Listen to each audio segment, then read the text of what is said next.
El tema de hoy es la segunda parte de la introducción al estudio de las parábolas de Jesús y trataremos específicamente la parábola del rico y Lázaro, una parábola que es exclusiva del libro de Lucas y la encontramos en el capítulo 16 de los versículos 19 al 31. Y es el relato sobre la vida de dos hombres y el destino eterno de cada uno de ellos inmediatamente después de la muerte. Uno es Lázaro, un pobre hombre que lo describe la parábola como muy enfermo, lleno de llagas, que siempre estaba a la puerta de la casa del rico recogiendo las migajas, y que inmediatamente después de su muerte es llevado al seno de Abraham. El otro lo describe la parábola como un hombre muy rico, que vestía muy bien, que comía muy bien, y que inmediatamente después de su muerte fue llevado al infierno. Antes de continuar con el análisis, es necesario recalcar y tener presente dos aspectos muy importantes en el estudio de esta parábola. Primero, que nuestra única regla de fe debe ser la Biblia y nuestro único maestro, Cristo Jesús. Que lo que yo vaya a hablar sobre la Biblia o lo que usted vaya a hablar sobre la Biblia debe estar fundamentado en un escrito está. Si no está escrito en la Biblia, no es verdad. En segundo lugar, el segundo aspecto a tomar en cuenta es el concepto real de lo que es una parábola. Recordando en el programa anterior el concepto de parábola, como vimos, la Real Academia Española de la Lengua lo define la palabra parábola como un recurso literario, un relato breve, figurado, ficticio, simbólico, en el cual se utilizan elementos reales e irreales y que mediante la deducción, es decir, mediante el razonamiento, esto nos va a llevar a una verdad central contenida en la parábola. Es decir, dentro de una parábola están todas las pistas, están todos los elementos que nos llevan a la verdad central, es decir, a la enseñanza que el Señor Jesús quiere dejarnos.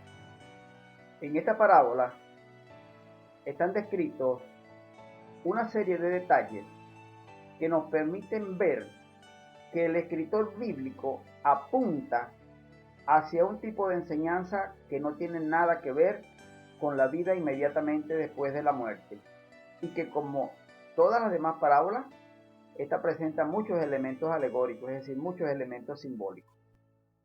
Esta parábola, la del rico y Lázaro, sigue un patrón muy definido que es común en el pensamiento egipcio, y en el pensamiento judío, que consiste en que los hombres ricos y pecadores y los hombres pobres y piadosos, luego de la muerte, experimentan un cambio de posición.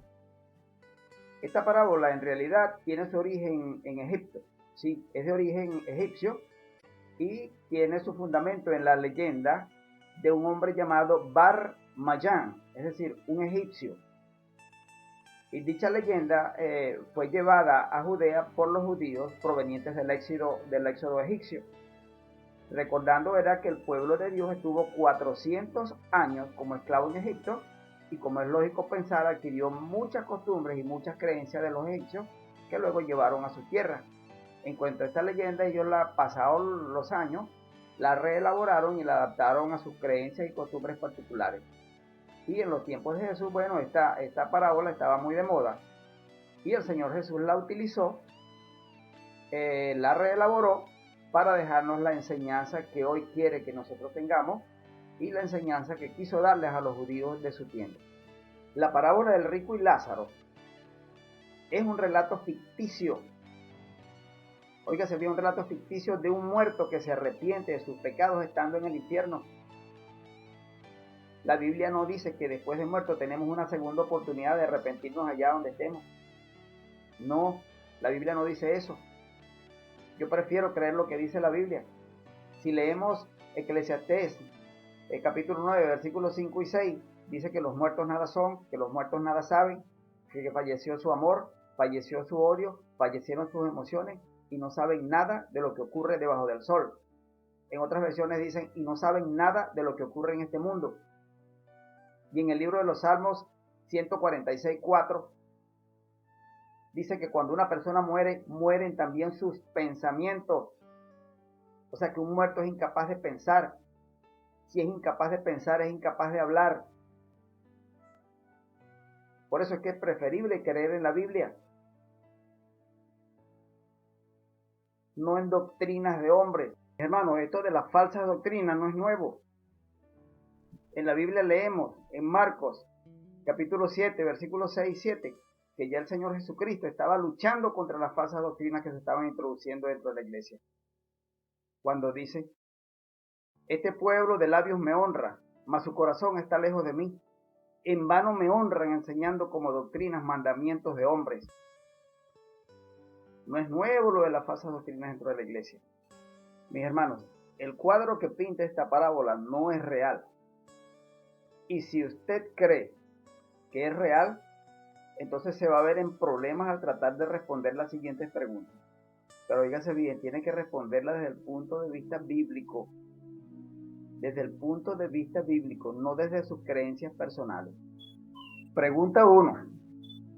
¿De qué tamaño es el seno de Abraham para que cupiesen en él los espíritus de millones de muertos justos hasta el día de hoy?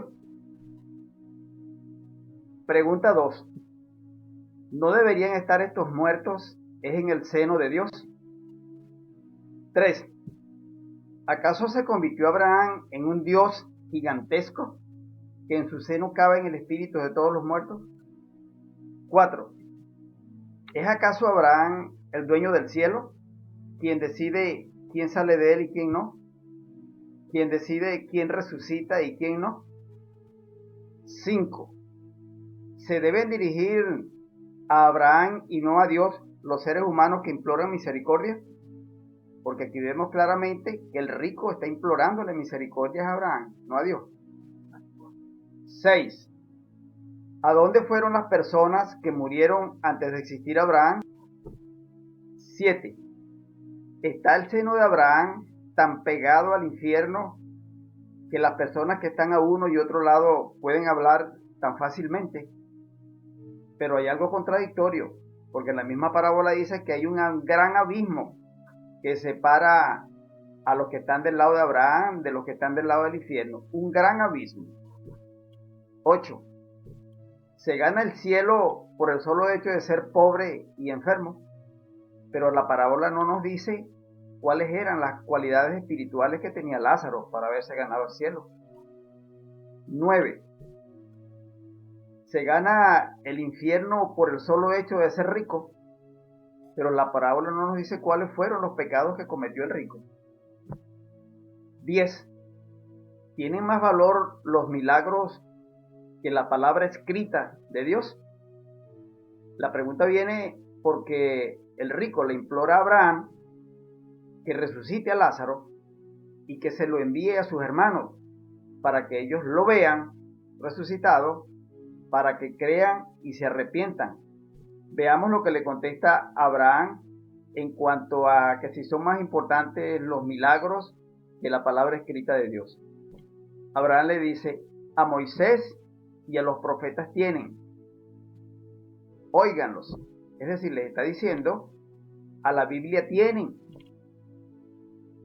obedezcan lo que dice la Biblia. Cuando dice a Moisés tienen, quiere decir que se lean y obedezcan lo que está escrito en los 5 primeros libros de la Biblia, que son los libros escritos por Moisés, el Pentateuco. Y cuando le dice a los profetas, es el resto de los libros de la Biblia. Por eso les dice, a Moisés y a los profetas tienen, óiganlos, obedézcanlos. Allí es cuando el rico le contesta, no, padre Abraham, si ellos ven que un muerto resucita, van a creer. En Lucas 16:31 vemos que Abraham le contesta, no, si no oyen lo que dice la Biblia, es decir, si no obedecen lo que dice la Biblia, tampoco se van a persuadir, es decir, tampoco van a creer, tampoco van a arrepentirse, aunque vean que alguno se levantare de los muertos. En Lucas 16:31 vemos claramente que la parábola está apuntando hacia el futuro. Es decir, la parábola estaba haciendo referencia al futuro, hacia el último milagro que iba a realizar Jesús, como fue el hecho de haber resucitado a su amigo Lázaro de Betania. Lázaro de Betania tenía 4 días muerto y Jesús lo resucitó ante cientos de personas. Sí, oígase bien, cientos de personas vieron a Jesús resucitar a Lázaro y aún así su corazón se endureció aún más y siguieron con sus planes maquiavélicos de asesinar a Jesús hasta que lo lograron. Mis hermanos, ya hemos demostrado a través de la Biblia que la parábola del rico y Lázaro no fue una historia real. Es simplemente eso, una parábola que nos deja una enseñanza, como ya vamos a ver. No fue una historia real.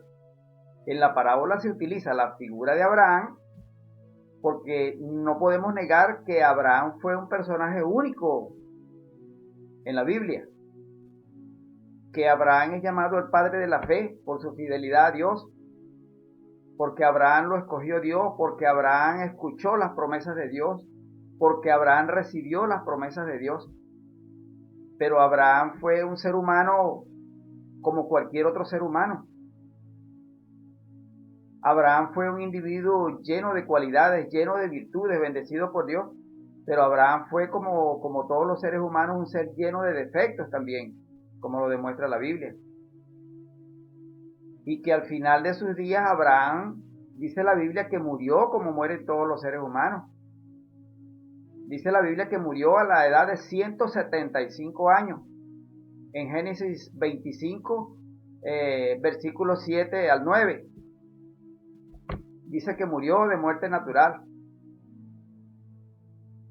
y que fue sepultado junto con su esposa. Mis hermanos, en ninguna de las páginas de la Biblia vamos a encontrar que Abraham Dios se lo llevó al cielo. En ninguna de las páginas de las Sagradas Escrituras vamos a encontrar que Abraham se convirtió luego de su muerte en un semidios que gobierna el cielo y el infierno. No, eso no está escrito en la Biblia. Eso es simplemente alegoría, es decir, simbolismo. Abraham murió, como lo dice la Biblia, y fue sepultado. Y en la tumba siguió el destino que siguen todos los muertos. Abraham, mis hermanos, está en su tumba donde lo enterraron. En la tumba donde dice la Biblia que está dormido, esperando que venga el Señor Jesucristo por segunda vez a despertarlo, a levantarlo de su sepulcro. Ahora vamos a la parte más importante de esta parábola. Es decir, vamos a ver las enseñanzas que nos deja esta parábola. Y básicamente nos deja 3 enseñanzas. Primera enseñanza que nos deja esta parábola